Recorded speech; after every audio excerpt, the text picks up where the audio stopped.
il podcast che analizzerà il tennis a 360 gradi con approfondimenti, novità, interviste e curiosità legate appunto al mondo di tennis. E se parliamo del tennis non possiamo che parlarne con il vicepresidente vicario della Federazione Italiana Tennis e Paddle, Gianni Milan. Benvenuto Gianni. Buongiorno ai telespettatori. Eccoci, appunto siamo in un momento pazzesco di quello che è il tennis italiano. Abbiamo insomma appreso purtroppo dell'eliminazione di Jannik Sinner dal Roland Garros. Ecco, come l'avete vissuta questa eliminazione, diciamo, ai vertici, ecco, della federazione? Beh, io penso che in questo momento epocale per il tennis italiano e per Sinner, l'unico avversario che poteva battere Sinner era proprio il caldo.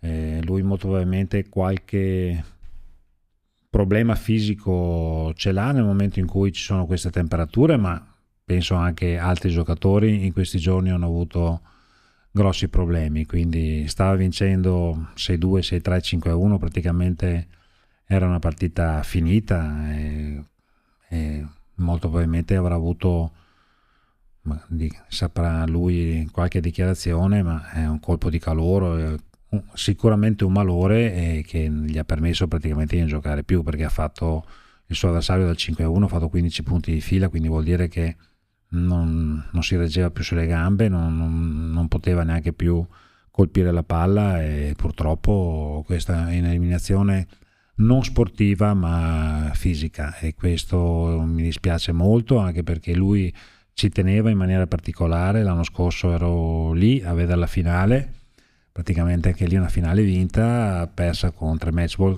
a favore, e quindi quest'anno c'erano tutti i presupposti per poter fare questa non rivincita, perché Alcaraz non c'era, ma sicuramente portare a casa questo slam che gli manca. Vabbè, no, ma è un ragazzo incredibile, davanti a lui ha una carriera secondo me molto lunga, perché per quanto riguarda il suo modo di essere, il suo modo di impegnarsi, gli obiettivi che lui ha nella sua testa, ci riproverà l'anno prossimo, ma la porterà a casa prima o dopo. Ecco, appunto parlava del ragazzo, insomma, di quello che è Jannik Sinner. Lei, insomma, ha avuto modo di conoscerlo, ecco, ci vuole raccontare qualche magari curiosità, insomma, legata alla sua persona, cosa lo ha colpito, ad esempio, ecco. Ma sai, nel momento noi siamo abituati a vedere molti ragazzi giovani, ma siamo abituati anche a vedere i genitori, e dai genitori noi capiamo se questi ragazzi avranno carriera nell'ambito sportivo o meno. Il papà di Sinner è un cuoco, la mamma lavora anche lui in cucina o in sala.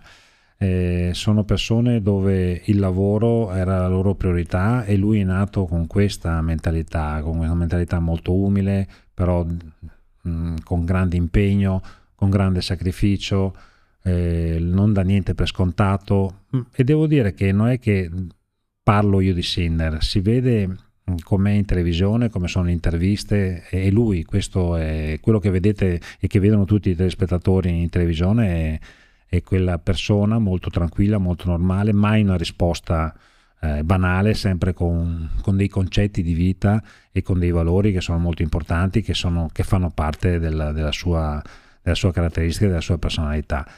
È un classico ragazzo che tutti vorrebbero avere come figlio, sia come sportivo che anche come figlio. Ecco, abbiamo parlato appunto di Jannik Sinner, e l'ultimo torneo appunto vinto dal tennista altoatesino sono stati proprio gli internazionali d'Italia. Ecco, sono finiti da un paio di settimane, e qual è il bilancio insomma degli internazionali quest'anno? Beh, sai, vedi, lo sport ti regala gioie, ti regala dolori, come la vita, no? Ci sono alti e bassi. A Roma, se uno doveva scrivere la cosa più bella che poteva capitare, il fatto che vincesse Sinner con il nostro Presidente della Repubblica che lo premiava in una giornata di sole meravigliosa, questo è quello che è capitato, quindi era scritto, ed sono stati decisioni fantastici. Oggi è una giornata diversa, ma questo è lo sport, e questo anche, come ripeto, capita anche nella vita. Internazionale di Roma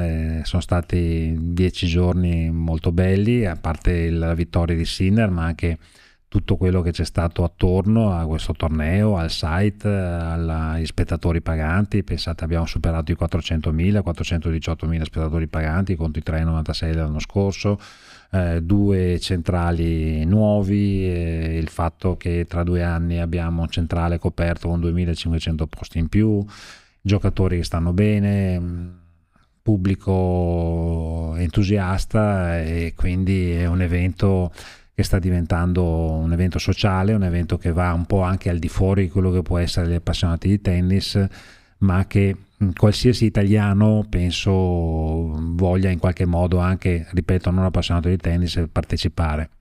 Infatti le percentuali di spettatori stanno aumentando dall'estero, stanno aumentando da fuori Roma, e quindi questo è qualcosa che fa molto bene al torneo e per noi, insomma.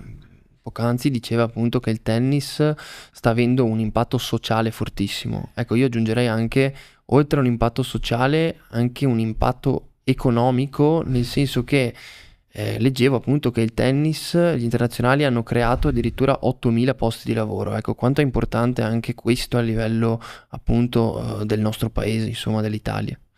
Sì, ecco, l'impatto internazionale d'Italia, come ha spiegato benissimo dai numeri il nostro presidente, che è un ingegnere, quindi sui numeri è imbattibile. L'impatto economico internazionale d'Italia è di circa 1 miliardo di euro e porta alle casse dello Stato 165 milioni di euro a fronte di 0 euro di contributi. Quindi uno dei pochi eventi in Italia, penso se non l'unico, dove lo Stato non interviene ma ci guadagna bene. E di questo noi ne siamo orgogliosi, e quindi anche Torino è un altro evento dove lo Stato partecipa, ma in qualche modo quello dove lo Stato investe, sicuramente Torino viene, l'impatto economico è importante anche lì, e quindi anche in questo evento praticamente a costo zero, al contrario di tante altre manifestazioni. Quindi crea posti di lavoro, crea entusiasmo. Non è un caso che la Federazione Internazionale e l'ATP, quando c'è qualcosa di importante, voglia sempre riconoscere l'Italia, un po' come dire, anticipare che se potessimo in qualche modo organizzare qualcosa di importante quando ce lo propone, adesso in questo momento lo propongono solo per primi all'Italia. Infatti colgo l'occasione, noi abbiamo acquistato il torneo 250 di Bruxelles e verrà giocato in Italia nel 2028, la settimana dopo Roland Garros, sull'erba, e quindi sicuramente al nord. Diamo l'ufficialità di questa notizia, la diamo alla IMTV, insomma, ecco. L'ufficialità c'è, quindi è su tutti i giornali. Sarà sicuramente giocato al nord, visto il clima, anche se evidentemente il clima di questi giorni magari fa pensare a qualcos'altro, però sicuramente al nord. Le 3 regioni interessate sono Veneto, Lombardia ed Emilia, quindi speriamo che in questa, virgolette, battaglia sportiva di acquisizione di questo torneo molto curioso, l'erba in Italia, certo. No? Quindi creerà molta curiosità, magari il Veneto se ne possa appropriare. Io sarei molto molto felice, essendo vicentino e anche veneto, chiaramente. Chiaro. A questo punto aspettiamo allora, diciamo, e speriamo della possibilità di vedere il primo torneo sull'erba in Italia, e lo aspettiamo proprio qui in Veneto. La speranza c'è. Insomma, abbiamo parlato di un po' di numeri degli internazionali, no? Ma adesso, spostandoci in un altro argomento, c'è ancora chi definisce il tennis uno sport per ricchi. Ecco, lei è d'accordo con questa affermazione? No, non penso sia uno sport per ricchi. Il fatto che do dei numeri che sono indagini della Nielsen, quindi in Italia ci sono 24 milioni di appassionati di calcio e 19 di tennis. I praticanti sono 6 milioni e 4 di calcio e calcetto e 6 milioni e 2 di tennis e padel. Quindi stiamo parlando di 2 sport totalmente alla portata di tutti, uno individuale e uno a squadre, quindi è sdoganato molto probabilmente una volta, 40-50 anni fa, quando c'erano pochi campi, c'era l'elite era considerato magari uno sport di nicchia. Adesso campi da tennis ne sono dappertutto, di padel lo stesso, il costo orario di un'ora di tennis va dai 7 ai 10 euro, quindi stiamo parlando di, e anche i ragazzi diciamo che frequentano le scuole SAT, il tennis è una cifra veramente alla portata di tutti. Infatti le scuole SAT sono piene a prescindere da Sinner, ma già fino a 2 o 3 anni fa tanti ragazzi frequentavano le nostre scuole. Non da ultimo, noi come federazione, tutti i contributi statali, che sono circa 16 milioni di euro, li riversiamo sui progetti Racchette in Classe. Cioè, cosa vuol dire? Noi mandiamo i nostri maestri a fare delle lezioni che sono circa dalle 10 alle 15 ore tra curriculari e extracurriculari all'interno delle scuole, gratis, per far conoscere il tennis, il padel e il pickleball all'interno del mondo della scuola.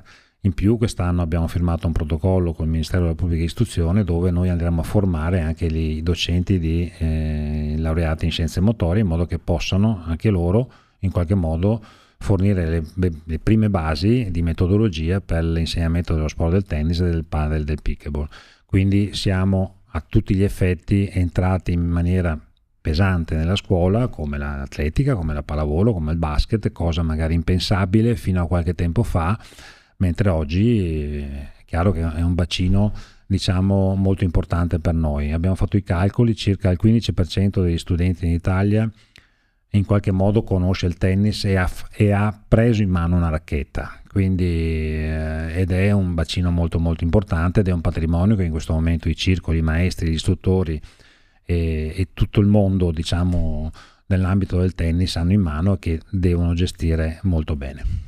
Appunto abbiamo detto, infatti il tennis sta diventando veramente un patrimonio, possiamo dire. Infatti non c'è solo Jannik Sinner, ma c'è proprio un movimento composto da tanti giocatori che sono veramente nell'elite del tennis adesso. Ovviamente Lorenzo Musetti, Darderi, insomma abbiamo avuto Berrettini a grandi livelli, ma potremo citarne degli altri sicuramente. Ecco, in questo senso la federazione, adesso si vedono i frutti, possiamo dire, di questo lavoro, ma quali sono stati ad esempio le decisioni prese, gli investimenti o appunto gli interventi effettuati dalla federazione?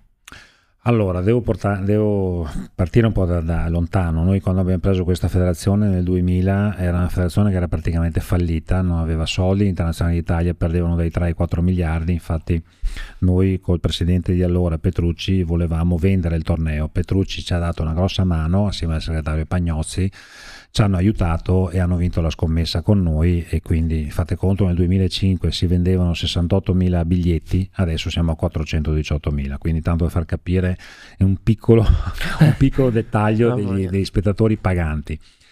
E 2008, data storica per questa federazione, è nato Super Tennis, quindi abbiamo portato a casa degli italiani gratis il tennis.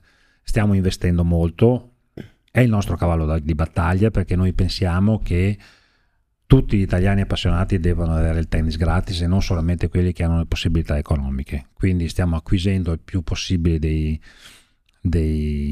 tornei live, ci stiamo accordando con Sky di poter trasmettere il più possibile, gli US Open sono nostri, e questo per noi è troppo importante. Pensate che vi do un numero: la finale di Sinner a Roma l'anno scorso su Rai 1, che si è accordata con Sky, è stata vista da 5 milioni di telespettatori. Quest'anno non si è accordata con la Rai, quindi l'hanno trasmesso sul canale 8, che è il canale in chiaro di Sky, è stata vista da 3 milioni. Tanto per farvi capire, anche gratis, ma su canali importanti noi abbiamo perso 2 milioni di telespettatori, danno incalcolabile. Quindi ecco perché dico quanto importante è avere una televisione in chiaro e che tutti possano vedere. Non è detto che nel 2008, quando Mary Sinner aveva 7 anni, possa aver conosciuto il mondo del tennis attraverso la nostra televisione, perché magari lui sciava e basta, e magari un giorno è passato e ha visto il tennis, è innamorato e ha cominciato a giocare. Non si sa, può darsi sia anche così. E poi c'è stata tutta un'evoluzione nell'ambito del settore tecnico. Inizialmente abbiamo fatto degli errori grossolani, che però è chiaro che l'errore ti insegna sempre qualcosa. Sbagliando si impara, infatti. Sbagliando si impara. L'esperienza cos'è? L'esperienza è che quando sbagli non devi rifarlo, ma devi prendere.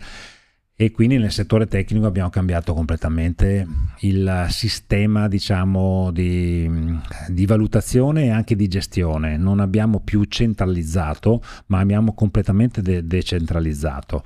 Quindi, per fare un esempio abbastanza semplice, i nostri giocatori più forti non vengono, tra virgolette, chiamati nei centri tecnici e strappati, diciamo, alle famiglie o al loro contesto, ma siamo noi che andiamo da loro, cerchiamo di formarli, di aiutare anche i loro allenatori, perché loro possono vivere e continuare in un loro contesto normale finché hanno una maturità per poter crescere dal punto di vista tecnico e poi affrontare il mondo del tennis da uomini, da persone, e con un certo percorso fatto assieme ai nostri tecnici. Quindi questo è stato un po' il passaggio che in questi ultimi 10-15 anni noi abbiamo fatto, un passaggio molto lento, molto lungo, anche perché noi dovevamo essere una federazione credibile, dovevamo avere dei professionisti credibili,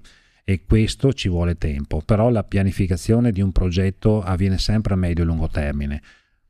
Io penso che l'Italia andrebbe molto bene se tutti potessero progettare a medio e lungo termine, ma purtroppo tutto quello che si deve fare per acquisire magari consenso lo devi fare in fretta, ma dura poco, e quindi noi abbiamo avuto la fortuna di poter fare questo tipo di percorso, e quindi questi sono anche... E aggiungerei anche la pazienza, perché insomma è stato fondamentale veramente, sì. Perché appunto magari anche dopo, come ha detto lei, gli errori iniziali da cui avete imparato, magari altri potevano anche arrendersi, invece voi, voglio dire, siete stati tenaci, avete portato avanti le vostre idee e soprattutto avete fatto appunto delle, possiamo dire, riforme che hanno cambiato totalmente, hanno portato quello che è sotto gli occhi di tutti adesso, che è, possiamo dire, insomma, un capolavoro. Ecco, abbiamo parlato insomma un po' delle basi di questo movimento, il presente è sotto gli occhi di tutti, ma dove si può ancora migliorare? Perché insomma c'è sempre da migliorare, quindi c'è ancora qualche lato, qualche sfaccettatura che il tennis italiano può ancora migliorare? Ma guarda, io porto sempre un esempio molto importante. Noi in questo momento qua stiamo portando avanti un concetto di gruppo e di insieme.